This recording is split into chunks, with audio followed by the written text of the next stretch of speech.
Bonjour et bienvenue sur Praise Women, la chaîne des influenceuses africaines, pas comme les autres. J'espère que vous vous portez bien. Quant à moi,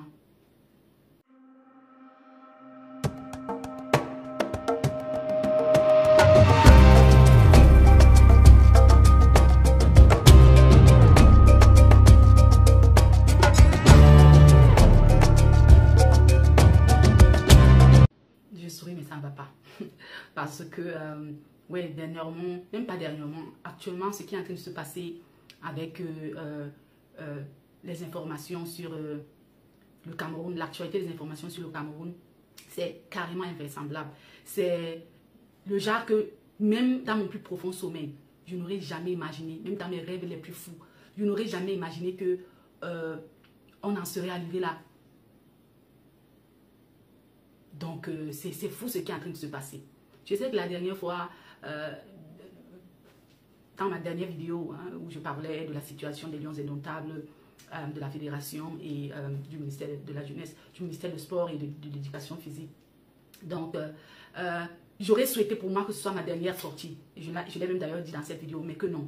Parce qu'en fait, ce qui se passe en ce moment est tellement grave que en tant que patriote, en tant que citoyen de ce pays-là, bien que vivant ailleurs, j'ai mal pour mon pays. Et même en tant que responsable, ambassadrice, parce que pour tout Camerounais, pour toute personne, que ce soit africaine ou européenne, qui se retrouve dans un autre pays, qui y vit, il est ou elle est en quelque sorte l'ambassadeur ou l'ambassadrice de son pays dans cet autre pays-là. Donc, à voir comment l'image de mon pays est écorchée, pas seulement sur le plan national, mais international, ça fait pitié. Et je pense que je veux me prononcer sur des faits qui sont actuels et donner ma part d'approche. Hein. Donc, voilà. Pour ceux qui nous prennent pour la première fois, c'est Praise Women. Ici, nous parlons de développement personnel. Nous vous apportons des stratégies et des conseils dans ce cadre-là. Et nous nous basons sur les enseignements et les principes bibliques, sur les conseils des experts en la matière et même sur les modèles de réussite féminin, oui, parce qu'on parle de la Praise Women. Mais comme l'homme est le produit d'une société, nous ne nous limitons pas qu'à ça. Nous parlons aussi des faits qui minent nos sociétés, des faits actuels, hein, des faits divers, comme on a l'habitude de les appeler. Nous parlons de business, nous parlons d'amour et de relations, nous parlons de charité, nous parlons de politique, nous parlons de beauté, de l'entretien de la peau, nous parlons j'ai déjà parlé de politique, bref, de tout ce qui, en tant que communauté, nous apporte un plus, de sorte que nous puissions aussi nous développer, d'accord, que ce soit sur le plan individuel que sur le plan communautaire. Voilà, tout est dit. Alors, ce qui est en train de se passer en ce moment, comme je disais, c'est invraisemblable. Donc, vous savez que le Cameroun doit affronter la Namibie dans le cadre des qualifications pour, je crois, jumeler Coupe d'Afrique des Nations, Coupe du Monde. Alors, nous sommes repartis là pour un nouveau scénario d'humiliation de part et d'autre, que ce soit du côté du ministère des Sports et de l'Éducation physique, comme du côté de la fédération. Donc, nous savons tous que la fédération est dans ses prérogatives. C'est la fédération qui a invité les joueurs. Et c'est par le biais de la fédération d'ailleurs que les joueurs sont libérés, hein, à venir jouer les matchs dans leur pays et tout. Et nous savons combien est-ce que beaucoup de personnes ont lutté, des anciens joueurs, y compris M. Samuel Eto'o, comment ils ont bataillé pour que au moins la compétition qui est la Coupe d'Afrique des Nations ait cette importance-là aux yeux des étrangers, de sorte que les clubs puissent libérer ces joueurs-là pour cette compétition et même pour les préparations de cette compétition-là. Hein, sans qu'il n'encourt des sanctions ou quoi que ce soit, parce qu'avant c'était pratiquement pas possible. Donc, comme je le disais, la fédération a pris ses responsabilités. Déjà qu'elle a reçu la liste de l'entraîneur très tard, mais elle a pris ses responsabilités, elle a invité les joueurs comme il se devait et elle a préparé un endroit de réception de ces joueurs-là, un hôtel qui était prévu là où les joueurs il devait avoir le regroupement des joueurs afin de mieux préparer la rencontre pour la Namibie, pour se déplacer du côté de Garoua, parce que c'est là-bas que finalement le match va se jouer. Mais vous savez que depuis peu, il y a un conflit entre ces deux entités-là, de sorte que le ministère aussi fait sa loi. Donc, comme on dit, c'est l'État et tout. Et je vais même y revenir. Le ministère fait sa loi, le ministère a pris sur lui encore de faire loger des joueurs à l'hôtel Hilton. Bref, il a aussi réservé à Yaoundé un hôtel pour le regroupement des joueurs et de leur entraîneur qui, bien évidemment, est dans le camp du ministère et tout ce que cela comporte. Mais on sait que dans les textes, selon les normes, les joueurs sont libérés pour la fédération, pas pour le ministère. Maintenant, quand les gens viennent avec l'approche selon laquelle non, l'argument selon laquelle, ou bien l'approche selon laquelle, non, la FECAFOOT doit se soumettre à l'État parce que c'est l'État qui finance et tout. Moi, je veux bien comprendre, je veux interpeller vraiment la capacité de réflexion de certains de nos compatriotes. Donc, vous pensez que si l'État voulait que la FECAFOOT soit une entité vraiment autonome, qui ne dépend que d'elle-même financièrement, il n'aurait pas mis les moyens pour que ça se fasse? Vous croyez que ça se fait comment dans d'autres pays? Vous croyez que toutes les compétitions, dans toutes les compétitions que les Camerounais, le Cameroun participe, que ce soit la Coupe, déjà le fait que tu sois qualifié pour la phase finale d'une Coupe du Monde, d'une Coupe d'Afrique, c'est déjà un budget que la Fédération internationale de football, la FIFA, met à la disposition de chaque pays, de chaque fédération, parce que ces représentants sont les fédérations. Elle met un budget à la disposition de chacune de ces fédérations-là et tout.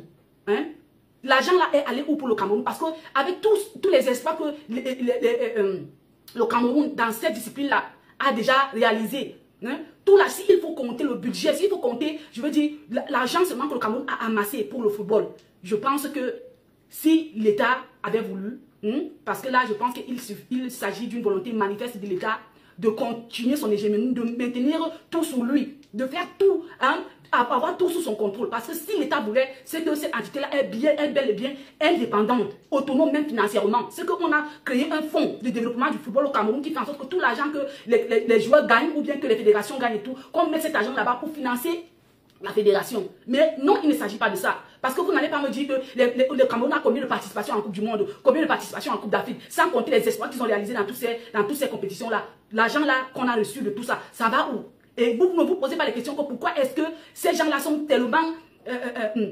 ils ouvrent tellement les yeux seulement sur cette discipline-là. C'est parce qu'il y a tellement d'argent sur cette discipline. Vous croyez que l'État peut dépenser comme ça pour rien? Pourquoi l'État n'investit pas comme ça dans les autres disciplines? On a vu comment ça s'est passé ici, là, la fédération d'athlétisme, comment elle a organisé les Jeux africains, comment c'était minable, comment c'était médiocre. Comment c'était médiocre?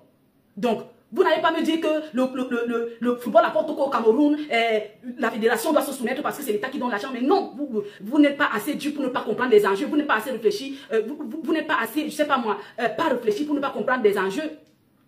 Pour ne pas comprendre les enjeux, ici, tout ce qui se passe, c'est une histoire des finances, c'est une histoire de pognon qui a mal tourné. Des gens qui avaient l'habitude d'avoir une mise sur l'argent de la fédération, qui n'en ont plus, qui sont passés, qui font tout et pour tout pour avoir ce droit-là, pour reconquérir ce droit-là à l'exploitation, ce droit à l'exploitation des joueurs camerounais. Donc, c'est quand même bizarre pour moi de voir que certaines personnes sont focalisées sur le fait que non, la FECAFOOT doit se soumettre. Il ne s'agit pas de se soumettre, il s'agit du respect des lois et des règlements qu'on s'est fixés, même en tant que pays.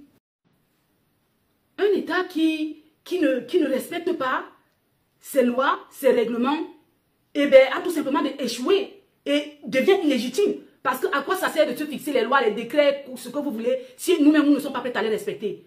Et c'est ce que nous sommes en train de vivre en ce moment avec le conflit de la FECAFOOT contre le ministère. C'est terrible. C'est terrible. De l'autre côté, quand on sort l'argument selon lequel le football a déjà construit quoi dans un pays, mais laissez-moi rire.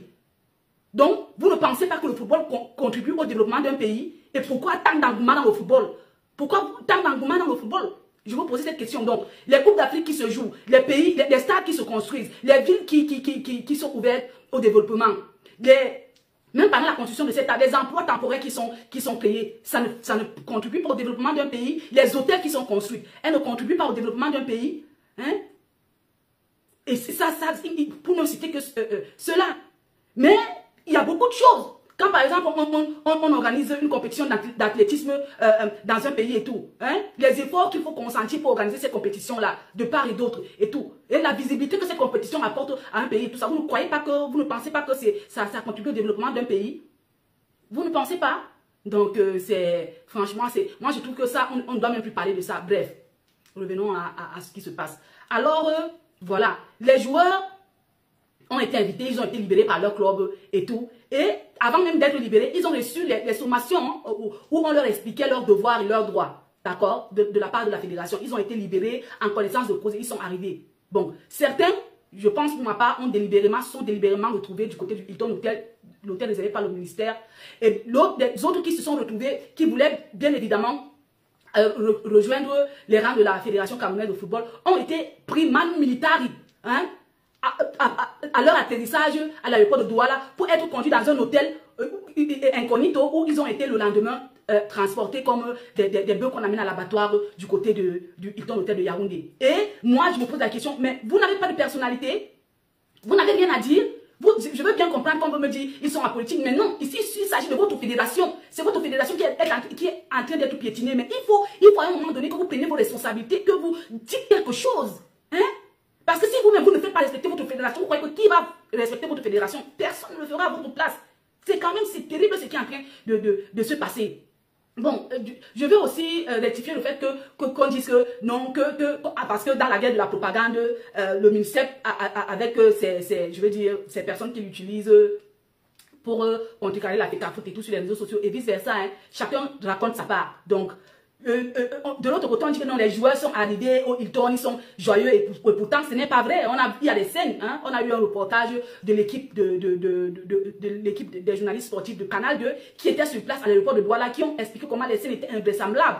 C'était comme si c'était un prison breakout, comme si on attendait les prisonniers de haut chemin qu'on a pris à l'aéroport pour mettre dans une fourgonnette et que, allez hop, c'était interdit à l'équipe de la Fédération camerounaise de football, le staff, de venir récupérer les joueurs comme il se devait. Vous trouvez que c'est normal? Dans un pays normal, c'est à se poser les questions. Si nous sommes même encore dirigés, moi, pour ma part, je pense que c'est devenu un pays sans foi ni loi, où le plus fort fait sa loi. Donc, pour moi, quand on arrive là, ça veut dire que le pays n'est plus dirigé, ça veut dire que, voilà, la tête n'est plus et tout simplement, on a échoué. Côté administratif, on a échoué. Côté politique, même, on a échoué.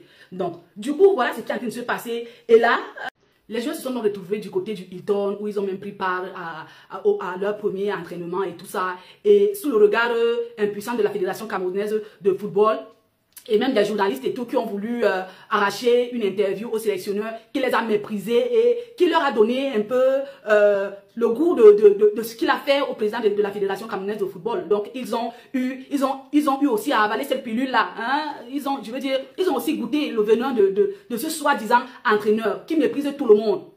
Donc on pensait que c'était que à Samuel Eto'o qu'il allait le faire, qu'il humiliait seulement Samuel Eto'o, mais voilà qu'il humilie déjà toute une presse. Bref, je veux dire, ça vient aussi avec. Il faudrait que le ministre des Sports, à un moment donné, tienne comment on dit ça, en laisse ou bien, bref, qu'il arrête son chien méchant, qu'il attache son chien méchant quelque part parce que son comportement laisse à désirer. Ça, c'est à dire même qu'il est un entraîneur. Moi, je me pose des questions, je comprends pourquoi moi, je partage l'hypothèse selon laquelle il est là pour toute autre chose sauf le football. Bref, voilà que la fédération est en train de taper les mains sur la table. Hier, on a eu droit à un communiqué où la fédération interpellait à la fois l'opinion nationale et internationale sur des événements qui sont en train de se dérouler et a donné un ultimatum aux joueurs de se retrouver à l'hôtel La Falaise au regroupement des joueurs normalement où ça devait être en 24 heures. Donc, 8 heures à 8 heures du matin, aujourd'hui, bien évidemment, le 4 août, devait être le délai du rassemblement de ces personnes-là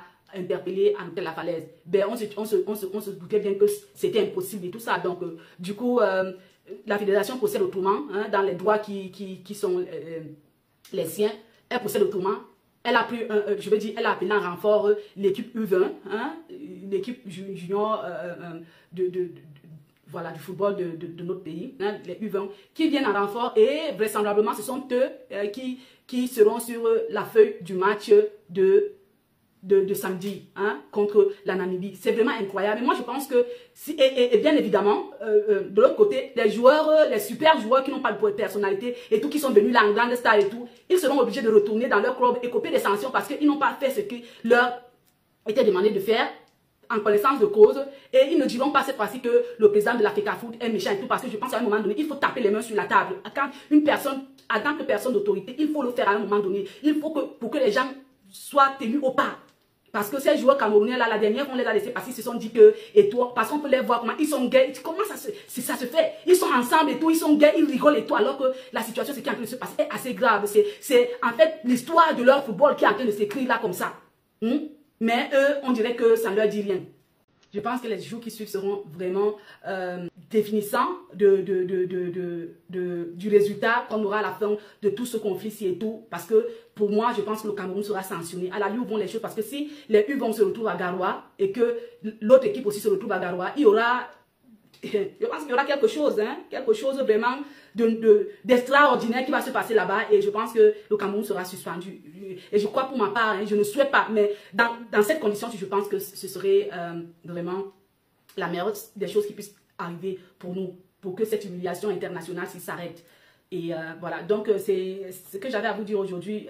Pour ceux qui tombent pour la première fois sur nos vidéos, si nos contenus vous plaisent, n'hésitez pas de vous abonner, d'aimer, de partager, d'activer surtout la cloche de notification pour que quand nous publions une nouvelle vidéo, que vous soyez les premiers à en être informés, ou quand nous sommes en ligne, pour que vous vous joigniez à nous. Merci et portez-vous bien.